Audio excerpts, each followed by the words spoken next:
Continuamos con la tercera mesa de análisis sobre prisión preventiva y la verdad tenemos una mesa extraordinaria como las que nos han antecedido. Nos acompaña primeramente el doctor Eloy Andrés Espinosa Saldaña Barrera de Perú, quien es magistrado del Tribunal Constitucional del Perú, lo que sería un ministro de Suprema Corte en México. Bienvenido, Eloy. Encantado, como siempre, de estar en las actividades que organiza José de Jesús. Gracias. Nos acompaña también el doctor Daniel Rafecas de Argentina, quien ha sido candidato a Procurador General de la Nación Argentina. Muchas gracias, Daniel, por estar precisamente con la Academia Mexicana de Derecho en esta mesa. Para mí es un gran honor, Jesús, estar aquí contigo y con estos distinguidísimos colegas y con todo el público presente. Muchas gracias. Y Daniel González Álvarez de Costa Rica, ministro en retiro de la Suprema Corte de Justicia de Costa Rica, otro gran amigo, otro gran jurista, miembro honorario como los quien antecede. Daniel, bienvenido a la mesa. Muchas gracias, José de Jesús, y gracias. Un honor participar en esta mesa. Pues esta va a ser una mesa riquísima, precisamente con un ministro, precisamente lo que será ministro de Corte, un ministro en retiro, quien fue el que verdaderamente introdujo el sistema acusatorio a México. A mí me consta, hicimos varias actividades también paralelas en la Panamericana, en varias universidades, mi querido Daniel González, y Daniel Rafecas, que ha sido candidato precisamente, entre otras muchas cosas, a Procurador General de la Nación Argentina. Pues bueno, Eloy, vamos a iniciar presentándote. Lo sigo siendo, ¿eh? Lo sigo siendo, Jesús. Siga siendo, estamos, es candidato. Claro, en cualquier momento.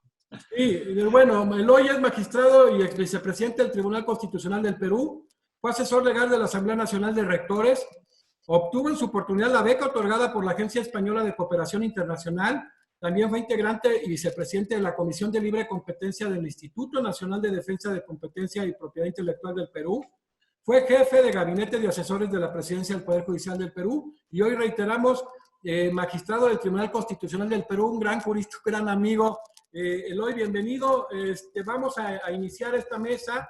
¿Cuál es la importancia del derecho a la libertad en relación a la prisión preventiva? Un tema que a veces pensarían ni siquiera tocarlo. Ahora que está pasando mucho en América Latina No, en el tribunal es cosa de todos los días, desde que se planteó la posibilidad. En el caso peruano hay un cambio de escenario cuando se aprueba el nuevo Código Procesal Penal. Digo nuevo porque es del 2004, pero todavía tiene un 95% de vigencia. Hay algunos puntos en algunas partes del país que no la tienen.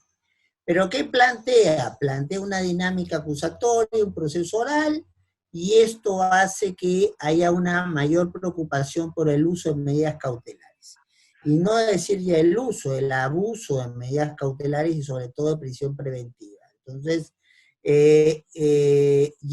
ahora ya el asunto se ha comprimido un poco, pero entonces es la tercera parte de los casos que presenta el Ministerio Público pide hoy la imposición de una prisión preventiva. Esto llegó a ser hasta el 60-70% en algún momento. O sea, y porque además no tenía pierde el tema de la prisión preventiva. El promedio declarado culpable es 76%, pero es 89% para los que vienen de una prisión preventiva. Entonces, se comenzó a utilizar sobre todo para los casos de crimen organizado, léase toda la persecución de los Odebrecht, de los OAS y todos estos amigos de América Latina que cargaron como el santo de la limosna, pero claro, el abuso de estas medidas cautelares no solamente cuestionado por la Comisión Interamericana. Entonces, esta discusión sobre si es presunción de inocencia, que critica el positivismo criminológico, pero de hecho frente a una responsabilidad del Estado de hacer cumplir la obligación de perseguir y castigar los hechos delictivos. Entonces el Perú ha tenido una trayectoria, y con esto termino, para después ir hablando de ello. Se plantea una casación madre para poder establecer el procedimiento como un proceso penal oralizado. Entonces, esta casación madre tiene algunos ajustes, es el manualito de cómo trabajar, tiene algún ajuste en el camino, pero después tiene una sentencia de la Corte Constitucional poniendo los parámetros de lo que es para una prisión preventiva en niveles muy altos. O sea, ya no apariencias, sino certezas. Ya no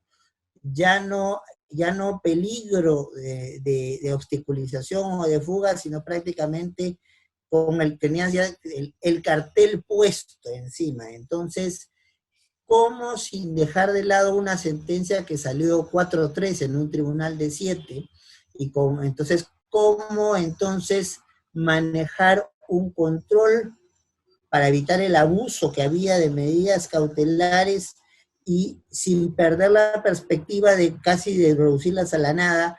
Ha sido pues un esfuerzo conjunto, del cual daré más cuenta, entre el Tribunal Constitucional y la Corte Suprema, para ir limando posiciones y haber llegado a en esta época, una reducción notable, eran del 60% de los casos, ahora son el tercio de los casos, entonces que se veían en materia penal, a los cuales se recurría a la prisión preventiva. Por eso tenemos bastante experiencia en el escenario y es más, si buscan ustedes el informe que hizo la Comisión Interamericana, en su momento nosotros éramos una de las estrellas del informe por el uso abusivo. Ahora, ¿cómo se ha ido para ir reduciendo esto? Bueno, entiendo que tenemos dos o tres intervenciones más. Ahí les contaré con más detalle qué es lo que se hizo. Excelente, Eloy. Bueno, Daniel Rafecas, después de que estemos viendo esto, el abuso de la prisión preventiva, ¿cuál es el estatus actual de la prisión preventiva en Argentina? Bueno, me pareció muy, muy interesante la exposición que hizo Eloy recién. Yo voy a ir también por este mismo camino. Lamentablemente, a diferencia del Perú y del resto de todos los países latinoamericanos, la Argentina, la República Argentina, pese a que es la cuna de muchos juristas procesalistas de gran nivel, como, bueno, Julio Mayer o Alberto Binder, que han trabajado en procesos de reforma en toda Latinoamérica, nosotros en la Argentina, a nivel federal, todavía no tenemos instalado un modelo acusatorio. Tenemos la ley sancionada desde el año 2015 y solamente se ha implementado en 2 de las 24 provincias, en el norte, en Salta y Jujuy, y tenemos pendiente, y lamentablemente hay una demora, que yo no la puedo entender, digamos, en la organización relacionada con esta cuestión.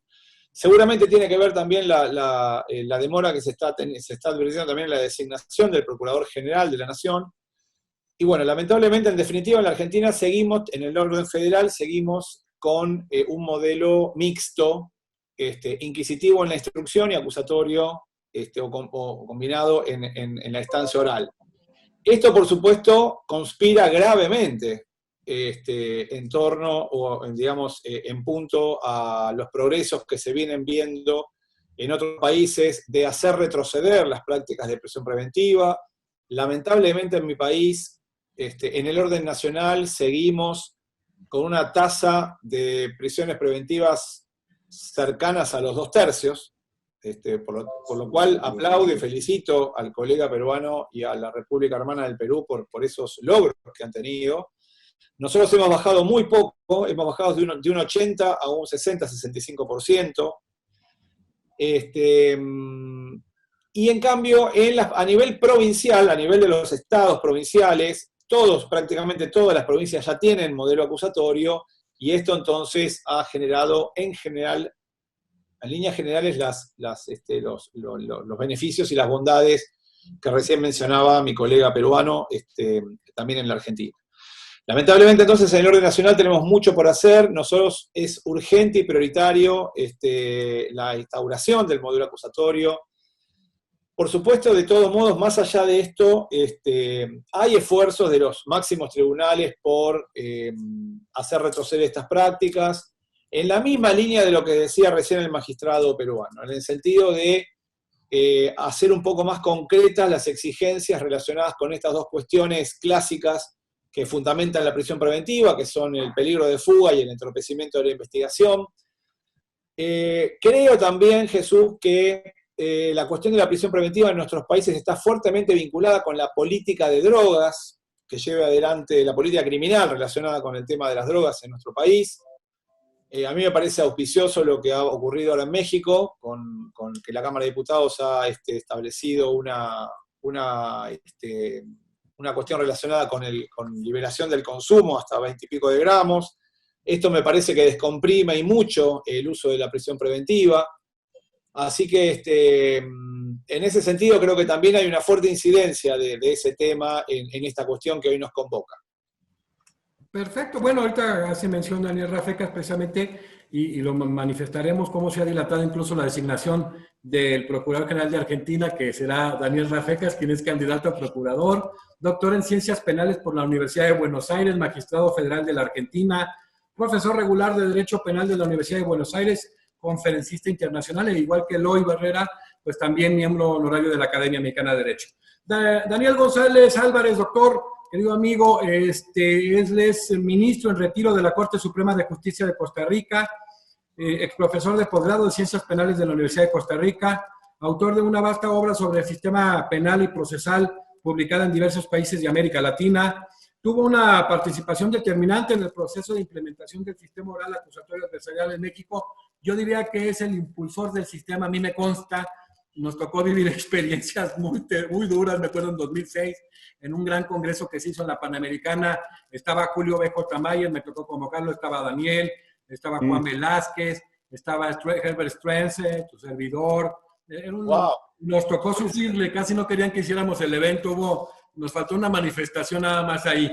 Y actualmente Daniel es jefe del proyecto de capacitación para funcionarios judiciales por encargo de la Universidad Internacional de la Florida. Bueno, Daniel, primero sabemos esta reforma que se ha manejado en el artículo 19 constitucional en México, que de por sí es inconvencional el establecer la prisión preventiva con determinación de tipos de delito, como lo señaló en su momento esa sentencia Costa Calderón contra Ecuador. Y bueno, preguntarte, Daniel, esta implementación de 7 delitos, que se amplía el catálogo de delitos que dan lugar de manera oficiosa a la prisión preventiva, lo que reitero es inconvencional totalmente. ¿Cuál es tu opinión de esta inclusión en la Constitución de normas que amplían indebidamente la prisión preventiva, Daniel? Bueno, yo creo que el tema nos permite prácticamente reflexionar sobre los alcances de los derechos fundamentales en América Latina, porque nuestro legislador muy creativo a incorporar o a constitucionalizar, entre comillas, algunas figuras jurídicas cuya, digámoslo así, constitucionalidad cuando estaba siendo regulada por la legislación común era dudosa. Y es el caso del tema de la prisión preventiva, en donde se ha buscado, y no lo digo por México, lo digo en general, en mi país incluso en 2 ocasiones se incluyó en la legislación prohibiciones de excarcelación, es decir, sobre todo en delitos de drogas, 2 veces, y fueron declaradas las 2 veces contrarias a la Constitución por nuestra sala constitucional, sala cuarta, como bien lo decía el magistrado Espinosa. Ya, me parece a mí que esta es una vía irregular. Ya la Corte Interamericana, bueno, en el caso que Olmedo Bustos, ¿no? En 2001 versus Chile, consideró que no es suficiente con que una disposición, si es contraria a la convención, no es suficiente que esté formalmente en una constitución para que no puedas dejarse de hacer un análisis de convencionalidad. Y ese es el caso. Yo creo que es indispensable valorar la utilidad de la prisión preventiva sin control judicial y otra vez volver a rescatar el tema de los principios de racionalidad, proporcionalidad, necesidad, desde una perspectiva más de política criminal. Por eso me parece a mí que la vía de recurrir a la constitucionalización de estas disposiciones, pues no exime, no inhibe, no enerva el cuestionamiento que nos podamos hacer en general sobre los alcances de constitucionalidad o convencionalidad de estas disposiciones, digamos, que amplían el uso de la prisión preventiva.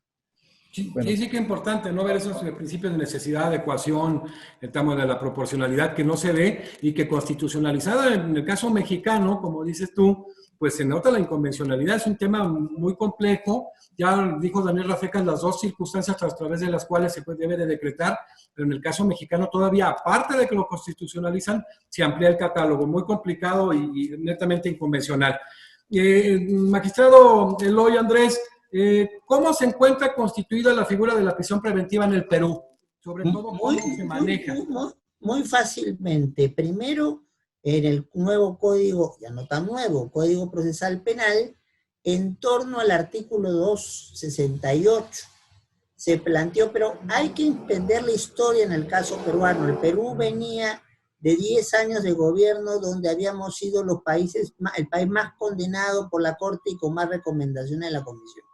Entonces, el gran trabajo del tribunal que hemos tenido nosotros ha sido el de recomponer muchos elementos que ya no estaban en la Constitución, o cuando nos encontramos con problemas nuevos, un código procesal penal nuevo, entonces darle un cariz constitucional, y si la cuestión constitucional no está suficientemente cubierta, convencional. Entonces, nosotros nuestros 268, que habla también de proporcionalidad de la medida y de duración de la medida como criterios a tomar en cuenta, es una mirada a lo que se desarrolla en Olmedo Bustos y como buenos alumnos de la lección.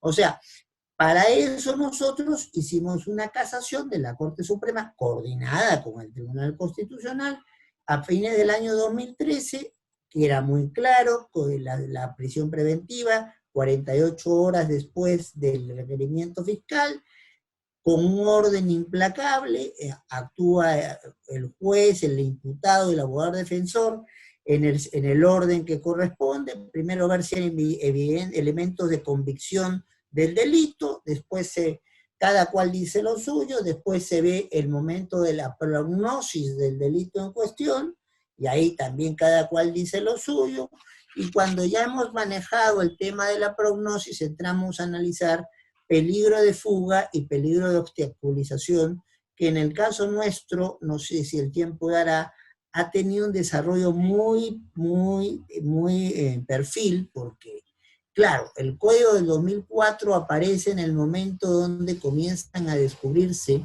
algunas cosas que se habían hecho con claras líneas de corrupción en la época anterior al 2000 y en el gobierno que surgió desde el 2001. Entonces, es un código que, a diferencia, es un país que tiene un problema de tráfico de drogas cada vez menos importante, felizmente. Fue un código pensado para fórmulas anticorrupción.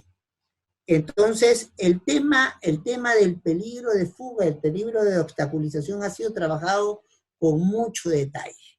Artículo 269, artículo 270, si le suena Olmedo Bustos no es mi problema, arraigo en el país, no solo domiciliario, laboral y familiar, la gravedad de la pena tiene que ser un resultado del procedimiento a seguir, esto es como el informe de la comisión del año 97, magnitud del hecho causado y ausencia de una actitud voluntaria de reparar el daño, pertenencia del imputado a una organización criminal, en lo posible, y comportamiento del imputado mediante el procedimiento o con procedimiento anterior, valorando si estamos ante alguien que estará en condiciones de asumir lógicas de arrepentimiento o no. O sea, nos hemos puesto en casi todos los supuestos.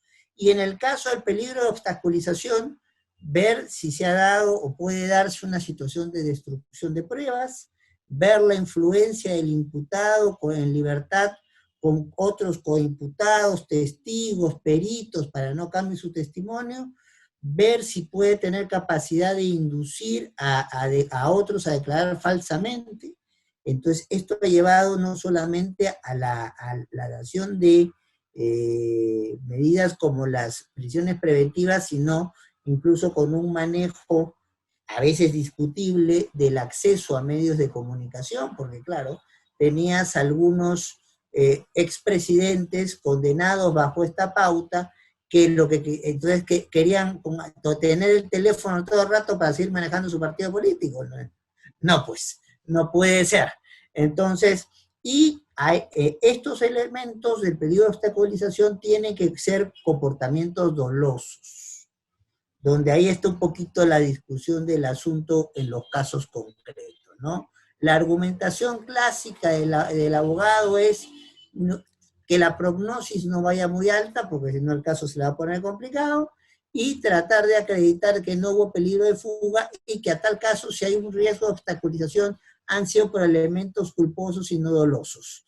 Ahora, el nivel de tratamiento en detalle de esto ha llevado a mucha jurisprudencia, y después les contaré cómo esta gran fórmula de la casación que acabo de mencionar ha ido perfilándose en casos posteriores e incluso en un reglamento para la tramitación de prisiones preventivas que ya tenemos desde el año 2011. Pero para eso creo que vienen las preguntas que nos tocan, ¿no? Gracias, Eloy. Daniel Rafecas, en este tema, pues, tú has abordado cómo ha habido grandes juristas, amigos comunes y amigos de los que están aquí, por ejemplo, el caso de Julio B.J. Mayer, que paz descanse, un gran jurista. Gran señor. Argentina se ha ido quedando un poquito en el tema de la implementación del sistema acusatorio. Pero en este sentido, en el grueso de América Latina ha habido una complicación y se asevera que este principio de presunción, sobre todo los artículos 7.5, 8.1 y 8.2 en específico, en el tema de la Convención Americana sobre Derechos Humanos, la presunción de inocencia, se lacera mucho como se ha venido manejando la prisión preventiva en América Latina. ¿Qué opinas del tema, Daniel?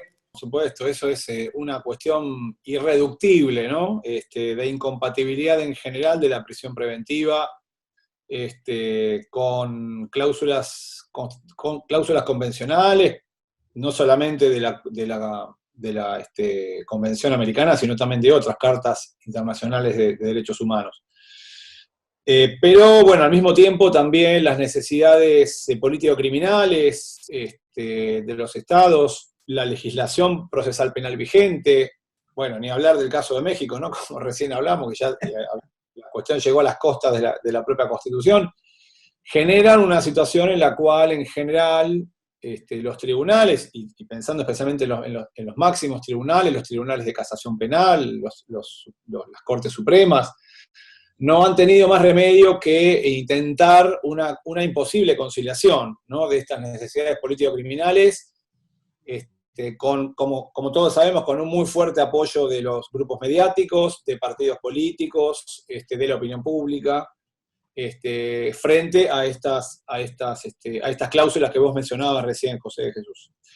A mí más allá de eso, a mí lo que me preocupa, además de la prisión preventiva, no es solamente la afectación inmediata y permanente, digamos, al principio de inocencia, sino también que además, por lo menos en la experiencia de mi país, pero sospecho que esto también se extiende a toda la experiencia de toda la región, la prisión preventiva es la puerta por la cual se cuelan graves afectaciones a los bienes jurídicos más importantes de los justiciables, ¿no? Como es la vida, como es la dignidad y como es también la libertad.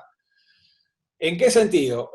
Basado en tres cuestiones. Digo la vida porque, por lo menos en el caso argentino, la mayoría de las muertes de detenidos o de personas en situación de detención, por muertes violentas intramuros, por que se quitan la vida, por torturas seguidas de muerte y por otro tipo o por infecciones ¿no? contagiosas graves dentro del penal, la gran mayoría son presos preventivos. Entonces, ahí ya tenemos graves afectaciones a la vida. Todos sabemos que las tasas de muerte dentro de nuestros sistemas penitenciarios son mucho mayores que los de la vida en relación. Luego la dignidad, porque también respecto de los presos preventivos, es decir, lo que sabemos en materia de malos tratos y de torturas a detenidos, es que en la gran mayoría de casos, esos malos tratos y torturas se dan en las primeras horas o en los primeros días en que la víctima la víctima de tortura ha sido detenida. ¿Por qué? Porque es sometida a un interrogatorio, bajo torturas o bajo premios, para que confiese el hecho, para que diga dónde está el botín, para una exacción o lo que fuera. Entonces también resulta que la gran mayoría de los casos de afectaciones a la dignidad de los detenidos, me refiero a malos tratos, a vejaciones, a premios ilegales y a torturas, también lo son respecto de presos preventivos. Y por último, también la prisión preventiva es la puerta a graves afectaciones a la libertad de desplazamiento, porque como todos sabemos, en toda la región, hay un porcentaje considerable de prisiones preventivas que luego, ex post, en el propio proceso judicial, se establece o se concluye que no tenía ningún fundamento, porque el autor era inocente, porque el hecho no era delito, porque no se pasaba la cuestión de la insignificancia, porque el procedimiento era nulo o por cualquier otra razón, ¿no? Entonces, fíjate, José de Jesús, que aquí también entonces no solamente está en juego el importantísimo principio constitucional de inocencia, sino también que en muchísimos casos la prisión preventiva atenta contra lo que, sin ninguna duda, son los bienes jurídicos más importantes en nuestros estados constitucionales de derecho: la vida, la dignidad y la libertad. Gracias, Daniel. Daniel González, pues bueno, si tú consideras que si se elimina la prisión oficiosa, ¿podría disminuirse específicamente el uso de la prisión preventiva y cómo podría ser, Daniel? Este es también algo que habría que valorar. Creo que el problema más que jurídico es un problema cultural e ideológico, digamos. Fuimos culturizados bajo una concepción judeocristiana en donde el castigo era la única solución frente al pecado. Es decir, cualquier hecho delictivo debe corresponder siempre a una prisión, incluso preventiva.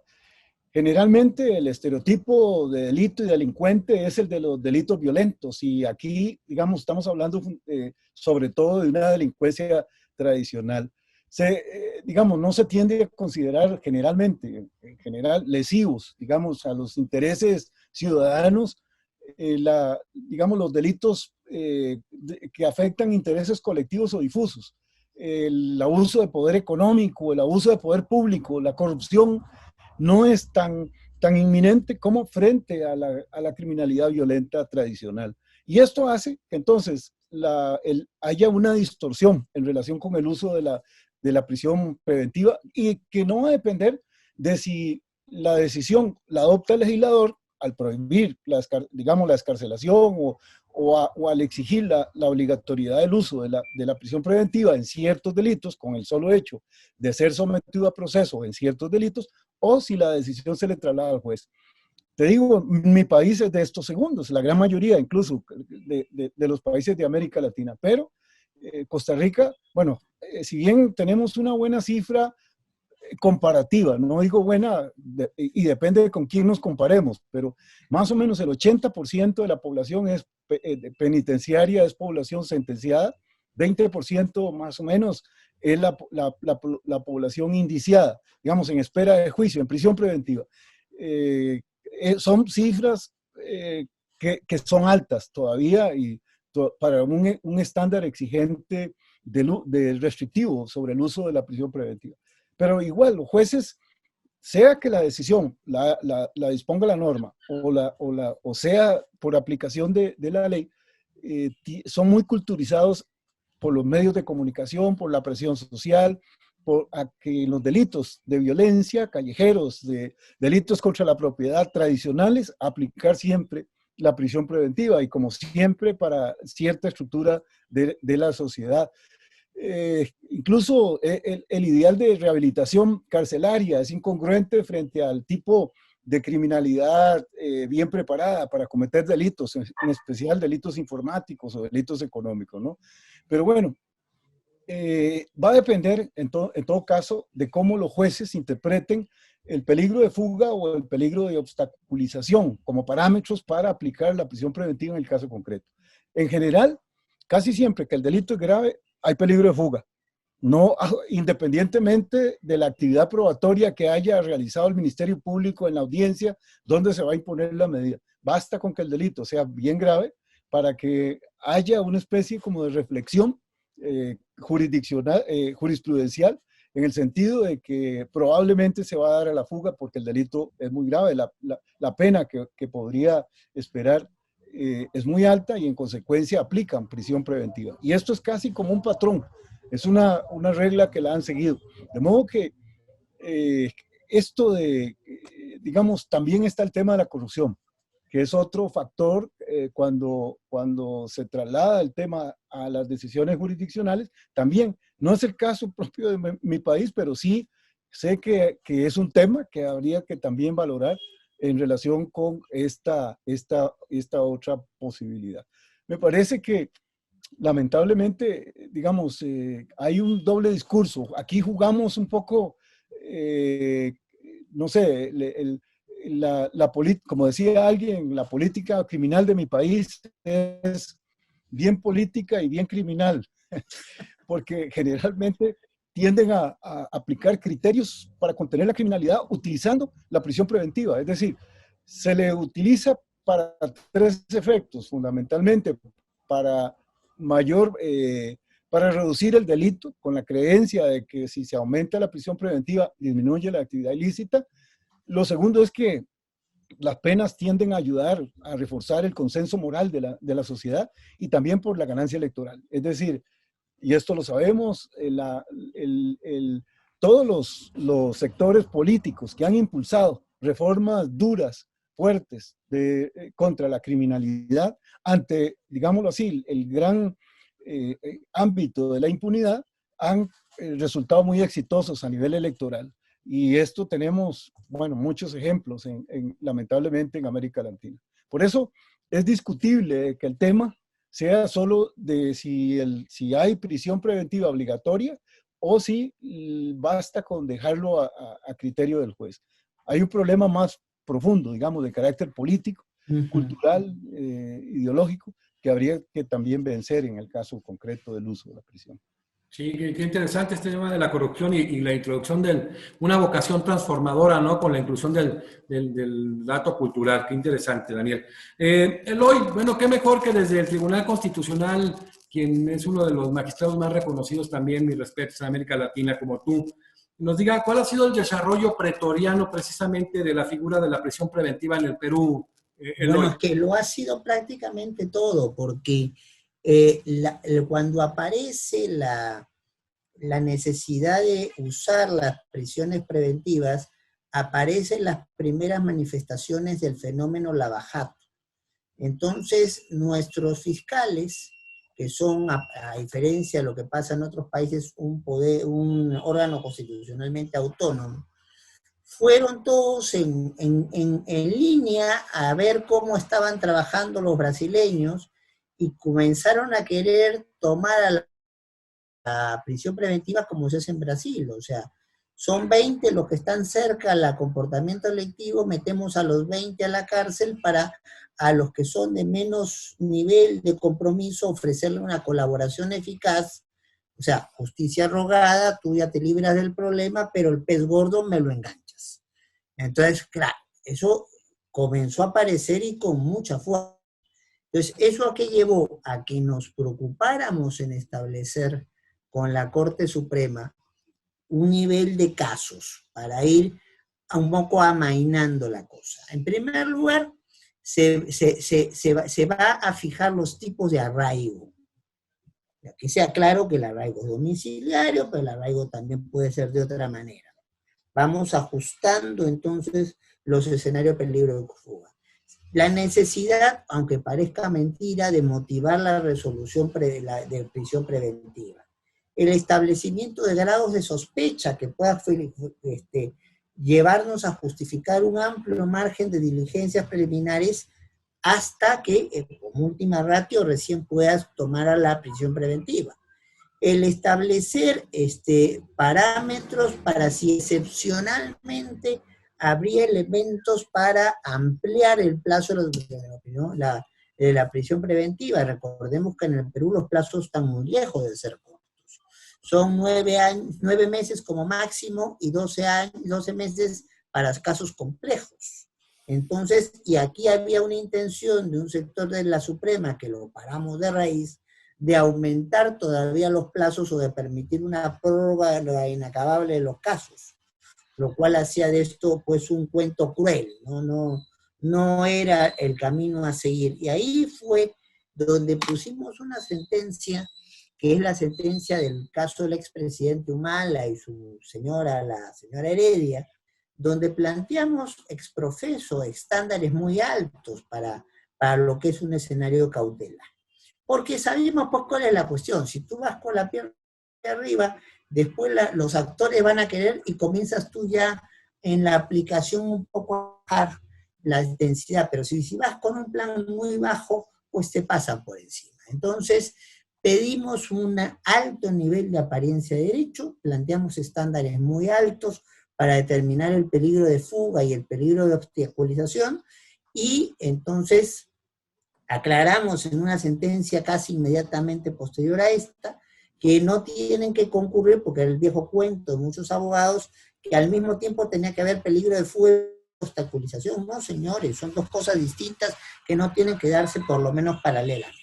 Entonces, ¿qué hizo esto? Una retracción muy drástica de las prisiones preventivas. Y de ahí una resolución administrativa coordinada con ellos, con el Poder Judicial, para, manteniendo los estándares en el papel, bajar un poco las exigencias. Y la última situación que sí nos ha sido, no hay mal que por bien venga, no tenemos tantos problemas como México, pero casi con el COVID, entonces nos llevó a poder dar una decisión. Siempre nuestro Ministerio de Justicia se oponía a pruebas, a sanciones por trabajo, a grilletes, a sistemas que no fueran prisión preventiva. Siempre eran muy promotores, tanto nuestro Ministerio de Justicia como nuestro Ministerio Público. Pero claro, cuando tienes cárceles que están hacinadas y comienzan a hacer el nudo del COVID, eso nos permitió hacer una sentencia donde, no a la costarricense, pero sí a la colombiana, una sentencia estructural donde planteamos líneas de política pública que se tenía que dar para el tratamiento del hacinamiento. Entonces, eso nos permitió que algunos detenidos con prisión preventiva pasaran a un sistema de grilletes, otros pasaran a un sistema de comparecencia restringida con labores establecidas que tienen que hacer pro recuperación de la eventual pena que tenga. Entonces, porque si manteníamos el número de gente, de presos ya condenados, con el 30 y tantos % que teníamos de prisión preventiva, pues las cárceles iban a reventar de COVID como digamos.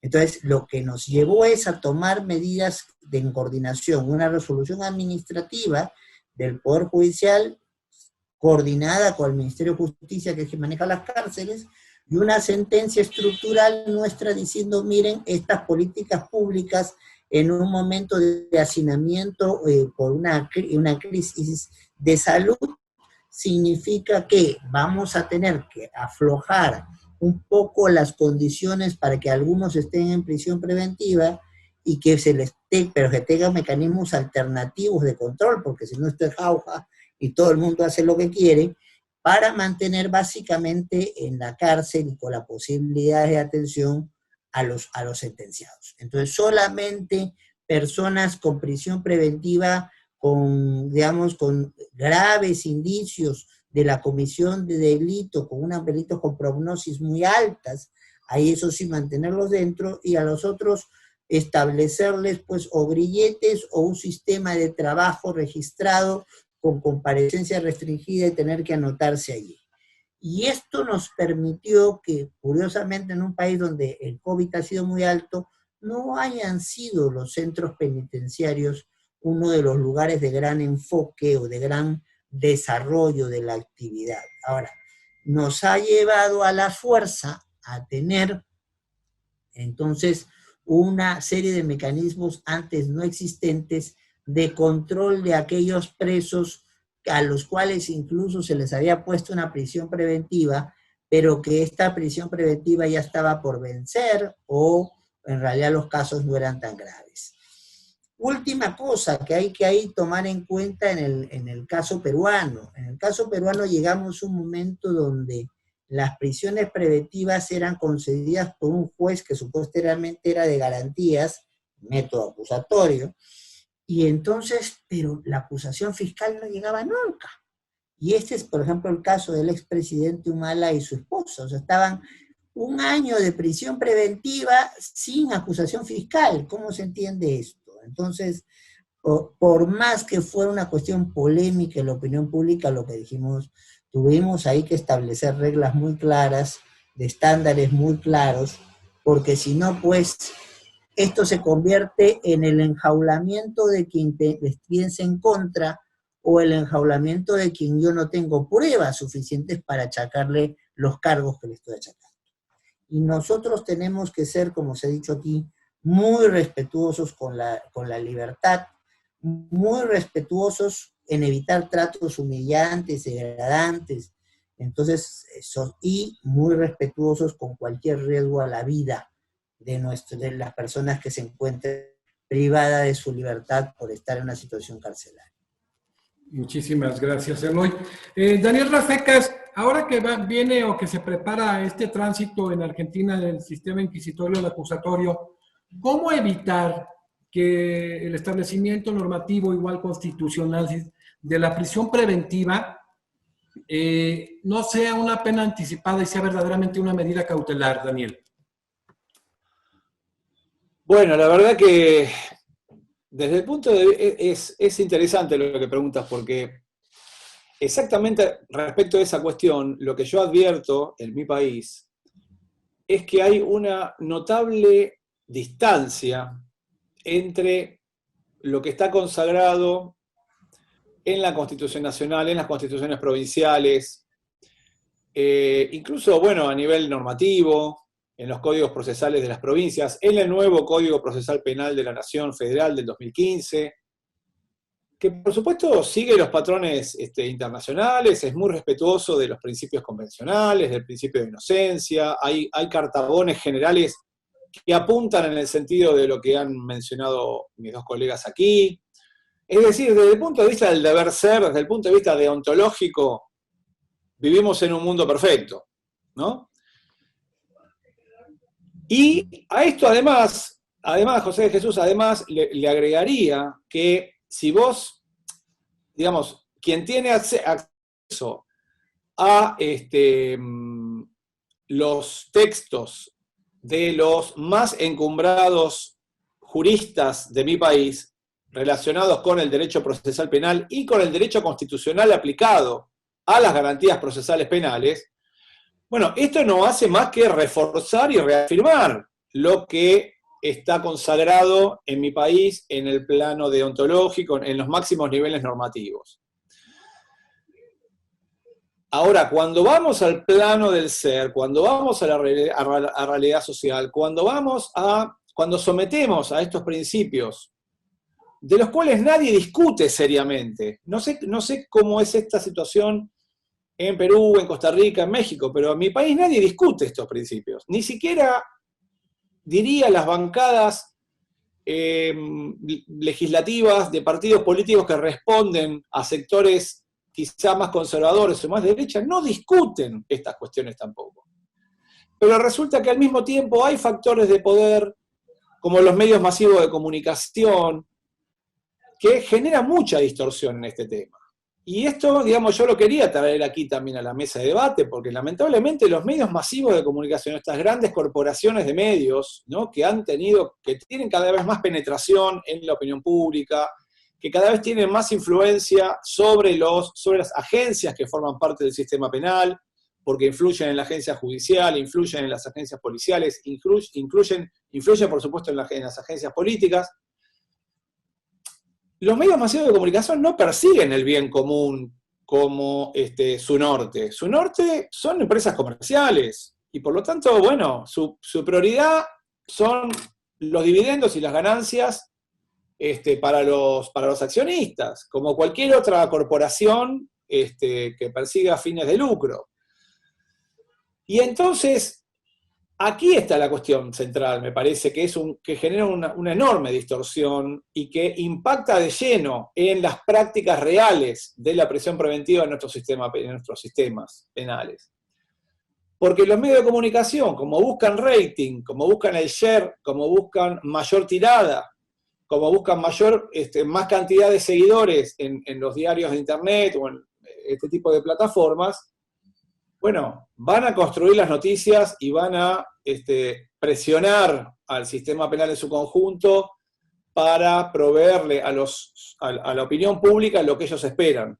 Y ahí entonces aparecen esos patrones que mi colega Daniel González recién mencionaba, de que está muy, muy inserto en toda nuestra región, desde un punto de vista cultural, esta lógica judío-cristiana, ¿no? De la lógica talional, la lógica retributiva, que lamentablemente entonces no se contenta con la pena al final del proceso, sino que exige inmediatamente una retribución que se cristaliza entonces en el dictado de prisiones preventivas y en muchos casos, en casos en donde no hay ningún motivo real o, digamos, normativo constitucional para hacerlo. Ahí entonces no queda otra que apelar a la vocación de servicio, al apego a las normas y a la valentía de las y los operadores jurídicos de las agencias judiciales, fiscales, jueces, tribunales, cámaras, que, digamos, administren justicia y apliquen con racionalidad y con prudencia estos institutos sin pensar o sin tener en cuenta las casi seguras implicancias que sus decisiones van a tener en el ámbito mediático, ¿no? Y esto también lo digo a título personal, como magistrado federal en lo penal en la Ciudad de Buenos Aires desde hace más de 15 años. Así que también lo digo desde esa experiencia. Claro. Muchísimas gracias, Daniel Rafecas. Daniel González, ¿tú consideras que la reincidencia o la posibilidad de reiteración delictiva debe constituir precisamente un factor para la imposición de esta prisión, de lo que es la prisión preventiva, Daniel? Bueno, acordémonos el código, a propósito de Julio Mayer, el código procesal modelo para Iberoamérica no contempló esto como una causal. Es decir, siempre se sostuvo que la prisión preventiva debía aplicarse, por lo menos a nivel de propuesta, por criterios meramente procesales y no por criterios sustantivos. El introducir una causal para la aplicación de la prisión preventiva que se justifique en que la persona acusada no vuelva a cometer delitos, es decir, o que se impida que continúe cometiendo delitos, pues viene a incrustar, digámoslo así, ya un criterio totalmente de derecho penal sustantivo y no una contención de carácter procesal. Algunos consideran, al contrario, esto al principio de inocencia, pues se está considerando al imputado culpable en una etapa procesal apenas inicial, ¿no? Apenas se está iniciando el proceso y ya hay una valoración sobre el hecho de que se le prive libertad preventivamente ante la posibilidad que continúe delinquiendo. Y la Corte Interamericana también ha emitido criterios en el sentido de que solo debe ser tomado en cuenta aspectos de carácter procesal y el único acercamiento es al peligro para la víctima o los testigos, ¿no? Que lo engloban dentro del peligro de obstaculización, digámoslo así, a la investigación o al mismo procedimiento.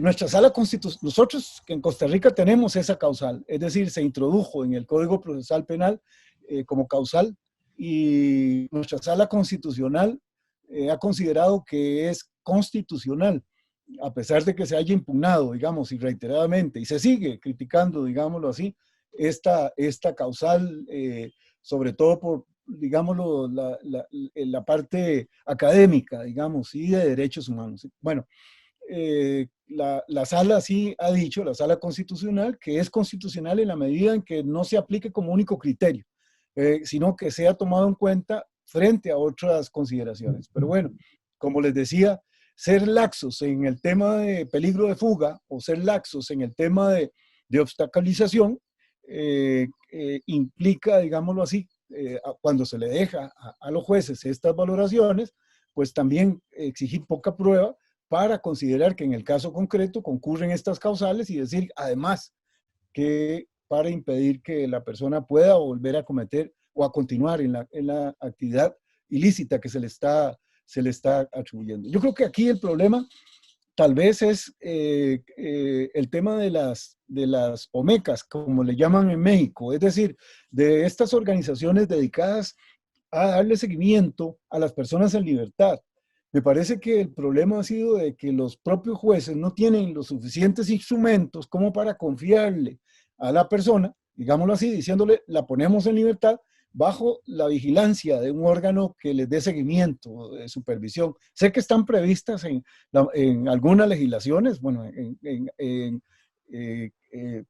estas unidades, pero por lo general, a pesar de que, como muy bien lo dice el doctor Rafecka, o sea, y lo señala para su país, pero que en realidad esto es general, digamos. Una cosa es lo que diga la legislación y otra lo que ocurre en la realidad. Normalmente no son coincidentes, ¿no?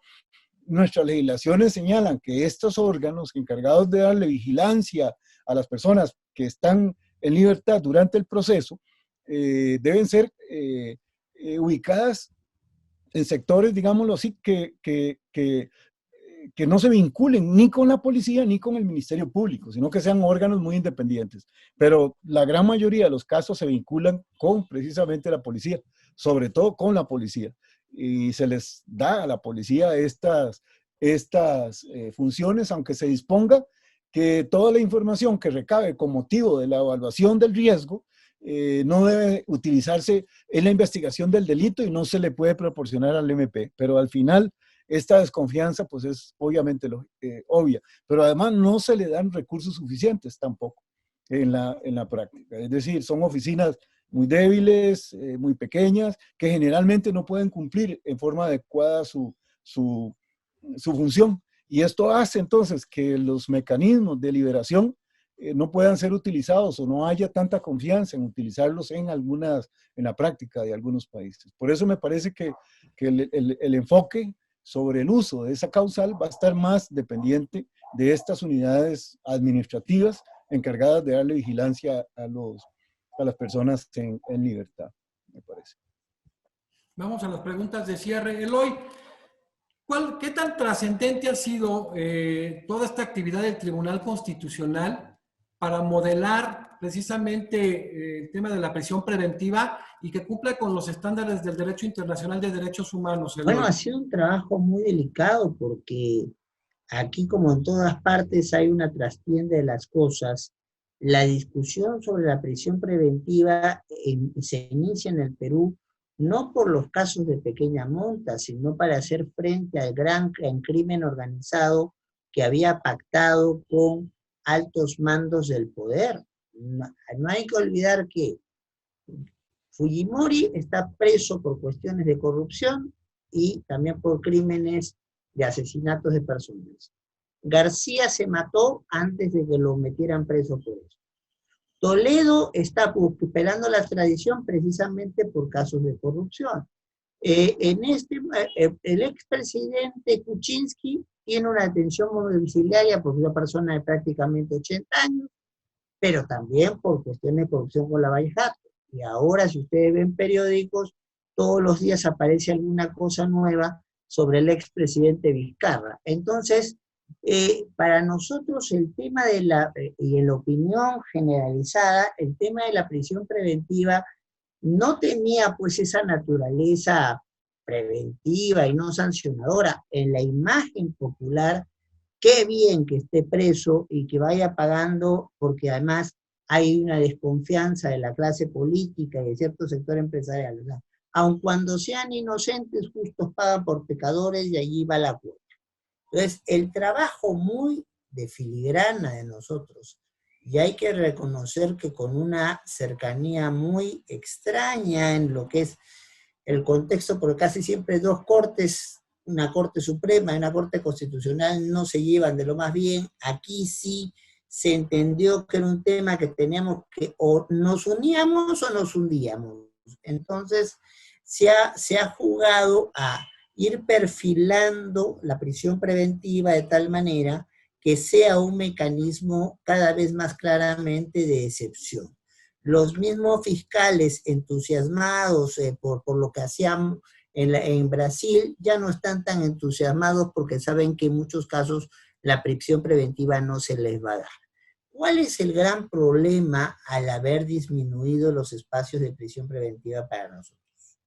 Lo que bien se decía aquí, las garantías alternativas de que la persona no quiebre los parámetros de riesgo de fuga o de riesgo de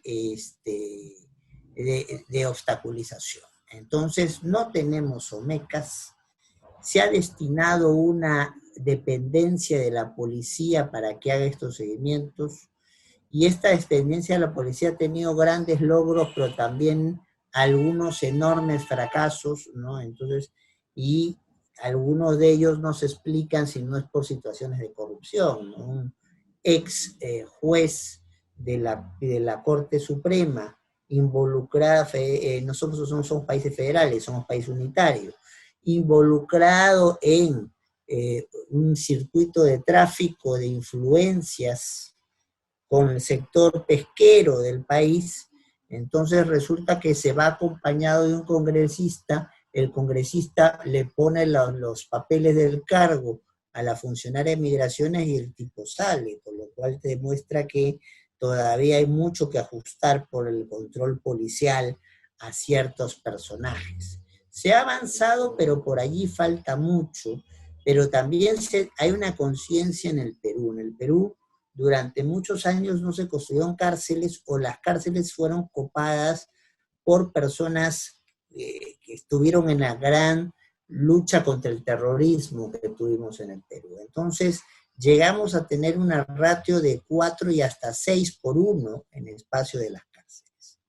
Entonces, eso también te hace repensar el uso de la prisión preventiva. Porque si no, si a todos los mandas por prisión preventiva, ¿a dónde los metes? ¿A dónde los metes? Entonces, allí es donde tú puedes establecer ciertas condiciones.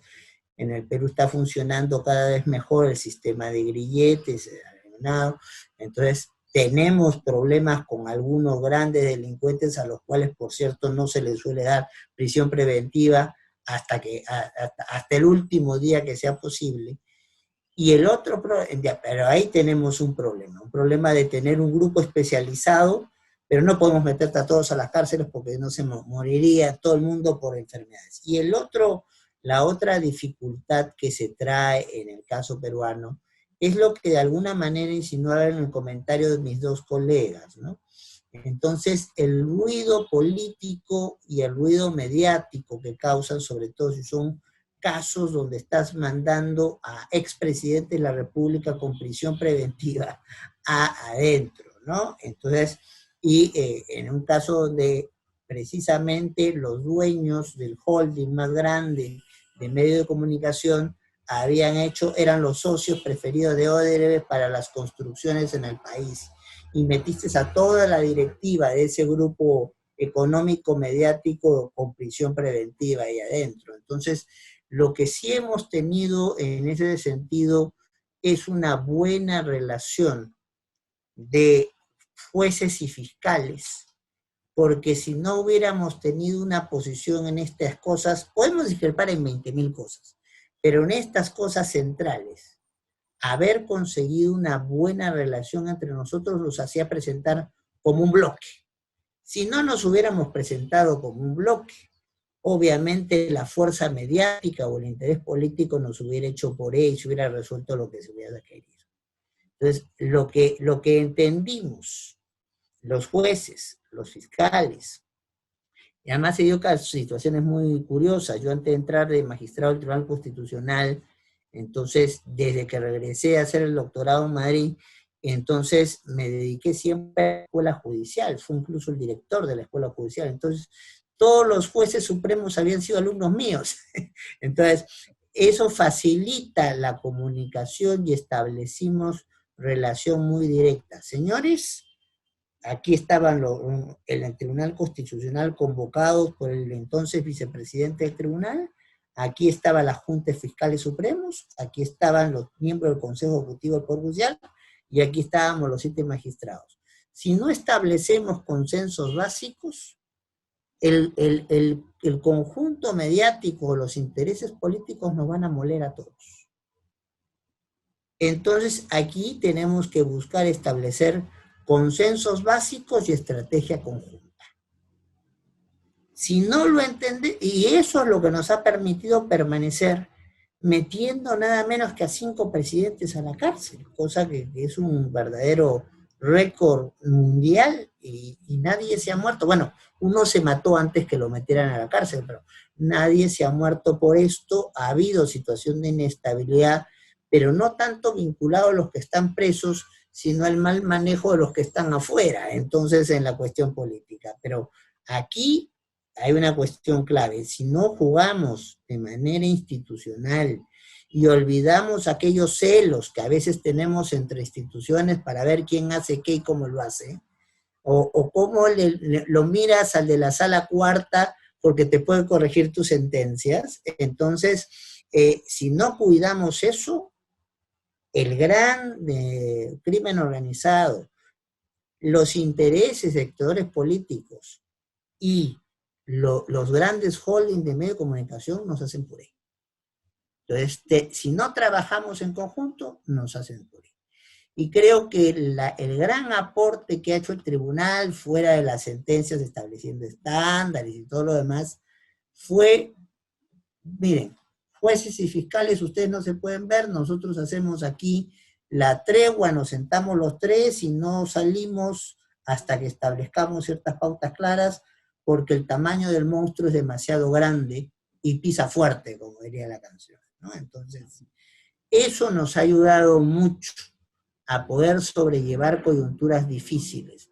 No ha evitado que haya corrupción en el Poder Judicial o en el Ministerio Público, pues eso sería mentir abiertamente, pero sí que a nivel de las altas cortes y de los fiscales supremos haya un nivel de coordinación básica para estos temas centrales, ha servido y de mucho.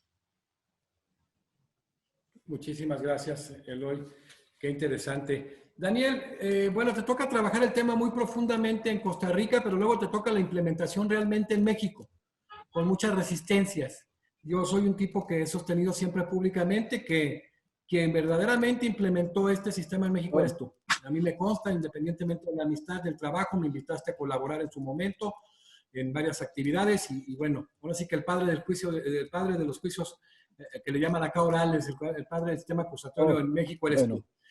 Conociendo, a ver Daniel, conociendo todo esto, ¿cómo era el planteamiento inicial de la prisión preventiva cuando venía toda esta reforma? Porque evidentemente era un tránsito de un sistema inquisitorio a un acusatorio.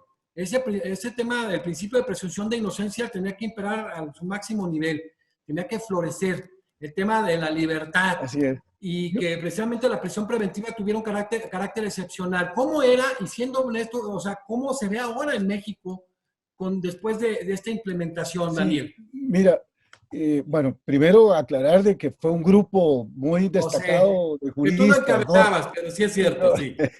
en el que tuve la oportunidad de trabajar. Pero bueno, mira, el tema de la prisión preventiva en México está totalmente ligado digámoslo, al auto de vinculación a proceso, es decir, digámoslo, a la ideología del auto de vinculación a proceso. Y lo digo porque el centro, digamos, de la aplicación de la privación de libertad es esa resolución.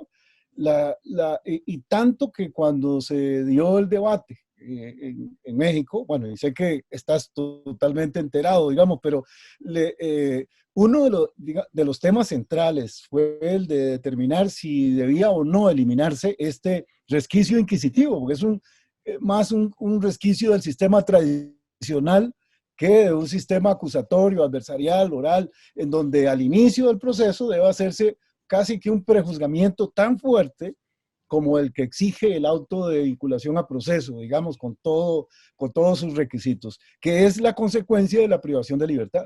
Es decir, nosotros en el sistema tradicional, antes de la reforma le llamábamos porque todos lo tuvimos, es decir, la gran mayoría de los sistemas procesales teníamos, o tenemos, incluso esta valoración previa, le llamamos auto de procesamiento y prisión preventiva, le denominábamos nosotros en Costa Rica.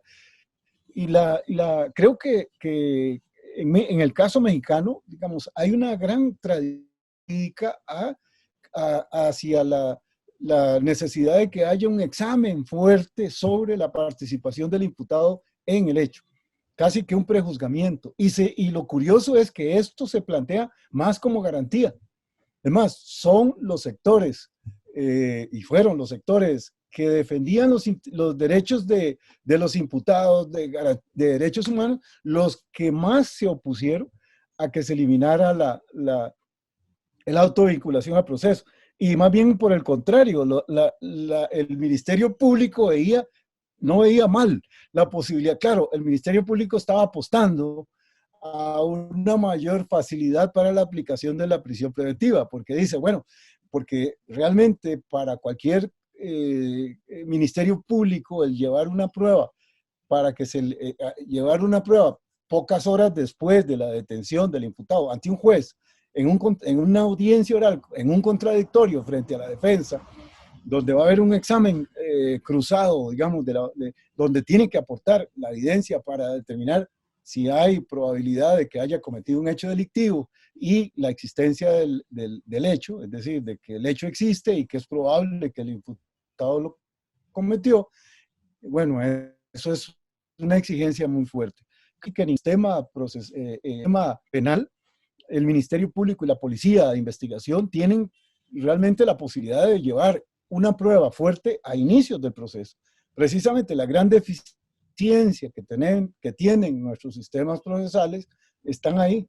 La necesidad de montar una adecuada investigación con una policía científica que realice una investigación exhaustiva. Pero bueno, ahí con el tema del procesamiento es donde se dio digámoslo, la gran discusión en el caso mexicano. Creo yo que en el caso de México, me parece que deben, y sé que se ha discutido, sé que ha habido iniciativas, pero no hay para nada ninguna, digámoslo así, no, por lo menos no percibo de que haya como una fuerza como que logre impulsar la eliminación de la vinculación a proceso. Más bien todo lo contrario, es más bien lo que hay es más bien para fortalecer ese examen previo y inicial. Y esto hace difícil, digámoslo así, el juzgamiento. En un sistema, mira, desde la perspectiva del imputado, colocándoselo a personas que no son abogados y diciéndole, mire, si un tribunal me va a juzgar y va a determinar si yo soy o no autor de un hecho punible, pero al inicio tiene que hacer una valoración de esa naturaleza, pues entro quedando. Es decir, es más o menos como diga, mire, vamos a ver si usted cometió una falta, pero de inicio tenemos que decir que la falta sí existe y que es muy probable que usted la haya cometido. Esto es para comenzar. Probablemente en ese juzgamiento me va a ir muy mal, probablemente. O sea, ya hay el principio de inocencia, más bien se convierte en una especie de presunción de culpabilidad, que es la defensa la que tiene que encargarse de revertir en el procedimiento penal. Y el proceso penal, entonces, existe para que logre acreditar la inocencia, pero revertir, digámoslo así, un juicio de probable culpabilidad que ya se hizo al inicio del proceso. Y esa es realmente la disyuntiva, ¿no? En este caso.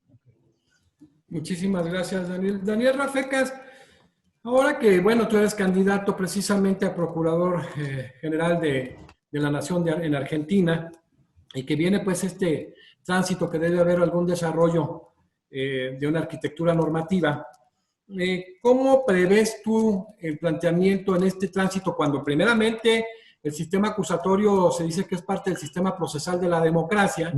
¿Cómo ves el planteamiento que vaya a venir en relación a la prisión preventiva en Argentina?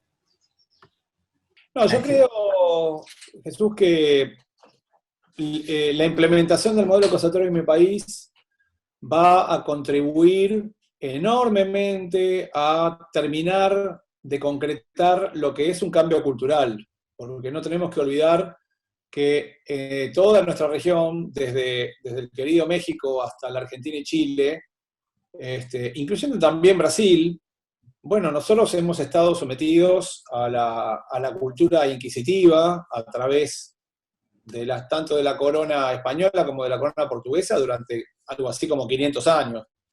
Entonces, se trata de procesos de largo plazo, ¿no? Digamos, el abandono no solamente del proceso penal inquisitivo, no solamente de las prácticas de la indagación de parte del propio juez sobre el cuerpo del imputado, sino más bien estamos hablando de una cuestión cultural que no abarca solamente a los integrantes de las agencias judiciales, policiales y penitenciarias, sino que abarca a toda la opinión pública, a toda la población.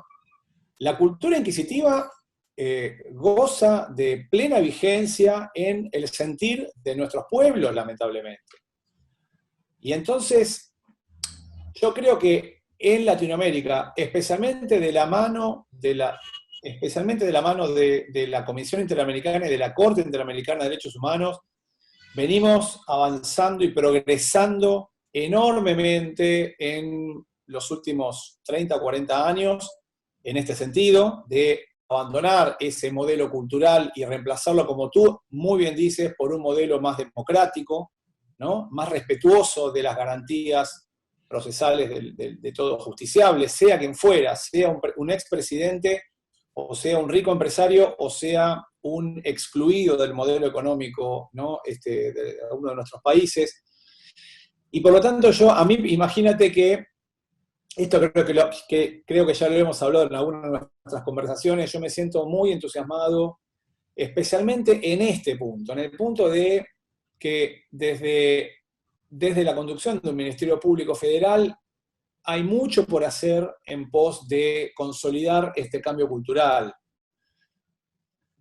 Por supuesto, no se trata solamente de una reforma legal del proceso penal, sino que esto, como seguramente mis colegas también tienen enorme experiencia, seguramente más que yo incluso, esto se trata de capacitar, esto se trata de concientizar, esto se trata de despojarnos de prejuicios, ¿no? Relacionadas con los imputados, digamos, el origen de la condición social de los imputados, con la condición de género, muchas veces con prejuicios étnicos, de pueblos originarios, lo que fuera. Es decir, viene todo un cambio cultural que indudablemente es para mejor, es para achicar ese abismo, esas brechas que separan el ser del deber ser en las prácticas de nuestros modelos procesales. Por supuesto, nunca lo vamos a cerrar del todo, ni siquiera vamos a aproximarnos, pero por lo menos, yo te digo con toda honestidad, por lo menos desde la perspectiva de mi país, el objetivo de acá a los próximos 10 años es que la brecha entre el ser y el deber ser de las prácticas de los modelos procesales en mi país, por lo menos no sea tan abrumadora, ni sea tan escandalosa, que vayamos a un incipiente pero constante acercamiento entre el ser y el deber ser de todas las prácticas que se llevan adelante en los modelos procesales. Me refiero al modelo procesal a nivel federal y de los modelos procesales estaduales en nuestros países. Porque reitero, aquí están en juego gravísimas afectaciones a derechos humanos. Y esto nuestra Corte Interamericana se ha cansado de señalar y de condenar repetidamente a todos nuestros países. De modo tal de que aquí está en juego mucho más que un modelo procesal, ¿no? Yo te diría, Jesús, para cerrar, que en definitiva lo que está en juego en este tema tan importante por el cual vos nos convocás, no es otra cosa que en definitiva que la consolidación de nuestros sistemas democráticos, de nuestros modelos constitucionales de Estado de Derecho, y en definitiva de consolidar un adiós definitivo a los modelos autoritarios de Estado. Excelente, pues hoy cerramos la tercera mesa, la mesa de cierre extraordinaria, 9 juristas de la más alta talla, grandes amigos, miembros honorarios de la Academia. Tuvo Jorge Díaz, fiscal general de Uruguay, Julio Hernández Barros, gestor de la Ley General de Víctimas en México, Octavio Zufán de Chile, que es parte de la Defensoría Pública chilena y defensor público interamericano, André Calegari de Brasil, el mejor defensor particular del Brasil con los casos más trascendentes en temas de corrupción, Hugo Jiménez, de parte de la Defensoría Pública de Paraguay y defensor público interamericano, Fabián Salvioli, de Argentina, que es relator de Naciones Unidas en Justicia Transicional, o sea, de Naciones Unidas. Y ahora cerramos con 3 grandes amigos y juristas, 3 mesas increíbles.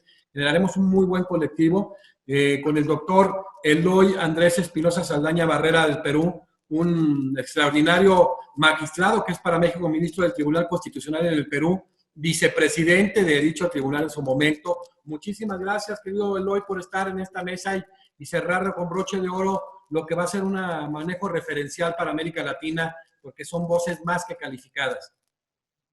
Yo he escuchado muchas cosas muy valiosas en esta conversación, ha sido un gusto siempre estar contigo, José Jesús, pero los aportes de los dos Danieles me han hecho pensar en situaciones que hemos tenido que afrontar. Con Daniel Rafecas de repente habría que conversar mucho de eso, porque al estado que hemos llegado nosotros no se llegó ni gratis ni de su manera suave, o sea, peleamos contra el mundo y como lo saben algunos, para mantenerme en el cargo hubo que haber 3 pronunciamientos de la Corte Interamericana, porque sí, claro, definitivamente no me querían ahí por precisamente hacer ese tipo de cambios. Así es. Entonces, y bueno, siempre Costa Rica tendrá sus problemas, pero es un referente de cómo hay un esfuerzo por hacer las cosas bien y que en líneas generales pueden tener algunos problemas, pero las cosas les suelen ir bien. Entonces es siempre interesante escucharlo. Y es interesante escuchar a un magistrado o ex magistrado que no se queje de sus amigos de la sala cuarta, también. Eso es una cosa interesante. Bueno, un fuerte abrazo a todos. Ha sido un placer compartir mesa con ustedes y a vuestra disposición para, si esto se va a hacer parte de un libro colectivo, ¿Sí? va a ser realmente una cuestión de gran importancia porque es y siempre será un tema polémico, porque detrás de esto no está la libertad o la dignidad, está nuestra misma manera de concebirnos como personas y de relacionarnos con nuestro entorno. Eso es lo que está detrás. Muchísimas gracias, Eloy. Bueno, Daniel Rafecas, que es candidato precisamente a Procurador General de la Nación en Argentina, ojalá que se acelere el proceso para que venga esta transformación. Muchísimas gracias por estar de nueva cuenta en la academia y cerrar con esta mesa extraordinaria todo lo que viene alrededor de las 3 mesas armadas por la academia en relación a la prisión preventiva. Gracias, Daniel. Al contrario, Jesús, el agradecido soy yo. Para mí ha sido un altísimo honor estar aquí contigo y con estos 2 extraordinarios colegas. También me asumo a lo que dijo Eloy, también tomé nota y aprendí mucho también de las 2 exposiciones. Creo que hay que fomentar mucho este intercambio entre colegas, magistrados, juristas de toda la región, porque creo que todos coincidimos en que son muchísimas más las cuestiones que nos hermanan, son muchísimos más los problemas que tenemos en común, los desafíos que tenemos en común, que las cosas que nos diferencian. Además, así que en ese sentido, la verdad que no tengo más que palabras de felicitación y de agradecimiento para vos, para ti, y para la Academia de Juristas de México, de Abogados de México, porque la verdad que este tipo de actividades me parece que son fundamentales. No, y ahora que se tenga el colectivo con 9 visiones tan importantes de gente de Naciones Unidas, defensores interamericanos, magistrados de Corte Constitucional, gente que está en el Poder Judicial, vale mucho la pena, ¿no? Va a ser, y sobre todo gente que conoce en esencia el tema, va a ser un referente que ya tenemos por ahí armado para que se publique en México, en Argentina, ya verás la editorial la principal editorial de Argentina, y en Perú con Grisley, ya veremos el trabajo. Has hablado con Grisley, perfecto. Sí, y también, sí, ya. Y bueno, pues cerramos con otro querido amigo, Daniel. Muchísimas gracias, Daniel González Álvarez, ministro en retiro de la Corte Suprema de Justicia de Costa Rica y el principal motor para el tránsito a este sistema acusatorio en México. Gracias, Daniel, una vez más, querido amigo, por estar en la Academia Mexicana de Derecho en esta mesa tan importante. A ti, bueno, en realidad, como te lo he expresado, me parece, doctor Naveja, que este esfuerzo que ha venido realizando la academia y tú como presidente y como coordinador general, digamos, de todo este intercambio cultural, pues es riquísimo. Yo creo que el aporte al conocimiento, al estudio del derecho en América Latina ha sido extraordinario utilizando todos estos mecanismos, digamos, de Internet para dar voz, digámoslo así, dar voz a una cantidad de juristas que estábamos dispersos en América Latina. Me parece, y bueno, y hoy no ha sido la excepción, para mí ha sido todo un privilegio haber participado con ustedes en esta mesa esta tarde. Siempre, la verdad es que siempre hay un reforzamiento, un aprendizaje, una esperanza también en relación con los temas. Yo espero que efectivamente, bueno, son datos positivos, ¿no? El hecho de que nuestros sistemas jurídicos cada día tratan de ajustarse más, cada día tratan de hacerse realidad, digamos, porque todavía estábamos lejos, ¿no? De hacerlos cumplir en la práctica. Muchas gracias, doctor Laveja, en realidad, Gracias, por doctor estos Daniel. espacios. ¿Sí? Gracias. Despedimos pues a juristas hoy en esta mesa de Perú, Argentina y Costa Rica, al doctor Eloy Espinosa Saldaña Barrera, al doctor Daniel Rafecas y al doctor Daniel González Álvarez. Esta tercera mesa de prisión preventiva de primerísimo nivel, que de verdad ha sido un elemento referencial para nuestra región. Muchísimas gracias y nos vemos en la próxima mesa.